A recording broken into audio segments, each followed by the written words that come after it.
శంకరన్న గెలుపు నిరుద్యోగుల భవితకు మలుపు. ఉమ్మడి మెదక్, కరీంనగర్, నిజామాబాద్, ఆదిలాబాద్ పట్టభద్రుల ఎమ్మెల్సీ ఎన్నికల్లో స్వతంత్ర అభ్యర్థిగా పోటీ చేస్తున్న కస్బా శంకర్రావు గారిని గెలిపించాలని కోరుతున్నాం. తెలంగాణలో ప్రముఖ ఆలయమైన చిలుకూరు బాలాజీ ఆలయ ప్రధాన అర్చకులు, temple production movement founder Rangarajan, అతని తండ్రి సౌందర్య రాజన్లపై దాడి జరిగింది. శుక్రవారం జరిగిన దాడి ఆలస్యంగా వెలుగులోకి వచ్చింది. హిందూ ధర్మం, ఆలయ వ్యవస్థలపై జరిగే దాడులను నిత్యం ప్రశ్నిస్తూ రంగరాజన్ ప్రజల్లో అవగాహన కల్పిస్తుంటారు. విదేశాల్లో ఉన్నత ఉద్యోగాలు మానేసి తరాలుగా వారి ఆధీనంలోని చిలుకూరి ఆలయంలో ప్రధాన అర్చకులుగా పూజా క్రతువులు నిర్వహిస్తున్నారు. 2 తెలుగు రాష్ట్రాల్లో రంగరాజన్ సుపరిచితులు. అలాంటి వ్యక్తిపై దాడి జరగడం సంచలనంగా మారింది. వివిధ వర్గాలు, సంఘాలు ఈ ఘటనపై ఆగ్రహం వ్యక్తం చేస్తున్నారు. ఆలయ ప్రాంగణంలోని రంగరాజన్ ఇంట్లోకి రాత్రివేళ చొరబడి దుండగులు వృద్ధులైన ఆయన తండ్రిపై విచక్షణారహితంగా దాడి చేసి గాయపరిచారు. ఈ ఘటనకు సంబంధించిన దాడి చేసిన వారిపై కఠిన చర్యలు తీసుకోవాలంటూ రంగరాజన్ పోలీసులకు ఫిర్యాదు చేశారు. దాంతో ఈ దాడి ఘటన వెలుగులోకి వచ్చింది. ఈ ఘటనకు సంబంధించిన ఓ వీడియో సైతం బయటకు వచ్చింది. దాంతో అన్ని వర్గాల ప్రజల నుంచి తీవ్ర ఆగ్రహావేశాలు వ్యక్తమవుతున్నాయి.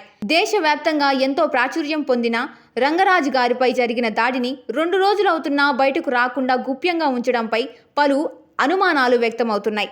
రంగరాజన్ సైతం ఈ విషయంపై పూర్తి వివరాలు తెలిపేందుకు నిరాకరించారు. తమపై దాడి జరిగిందని పోలీసులకు ఫిర్యాదు చేశామని మాత్రమే వెల్లడించారు. అంతకు మించి తాను ఇంకేమీ మాట్లాడను అంటూ ఓ ప్రకటనలో తెలిపారు. ఈ విషయంపై విచారణ చేపట్టిన పోలీసులు దాడి కేసులో ఒకరిని అరెస్టు చేసినట్లు తెలిసింది. దాడికి పాల్పడిన వారిలో వీరరాఘవరెడ్డి అనే వ్యక్తిని అరెస్టు చేసినట్లు తెలిపారు. మిగతా నిందితుల కోసం గాలింపు చర్యలు చేపట్టాడు. త్వరలోనే ఈ ఘటనకు సంబంధించిన వివరాలు తెలియాల్సి ఉన్నాయని, నిందితులను అదుపులోకి తీసుకుంటామని ప్రకటించారు. పోలీసులు తెలిపిన వివరాల ప్రకారం చిలుకూరు బాలాజీ ఆలయం సమీపంలో రంగరాజన్ నివాసానికి వచ్చిన కొందరు రామరాజ్య స్థాపనకు మద్దతు ఇవ్వాలని కోరారు. అందుకు ఆయన నిరాకరించడంతో వారు వాగ్వాదానికి దిగి దాడికి పాల్పడ్డారు. అడ్డుకునేందుకు ప్రయత్నించిన ఆయన కుమారుడిపై దాడికి పాల్పడ్డారని తెలిపారు.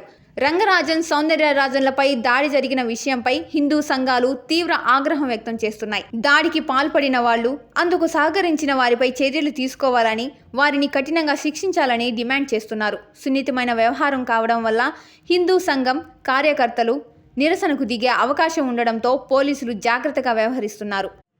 దాడులకు కారణమైన వాళ్లను పట్టుకునే పనిలో ఉన్నారు.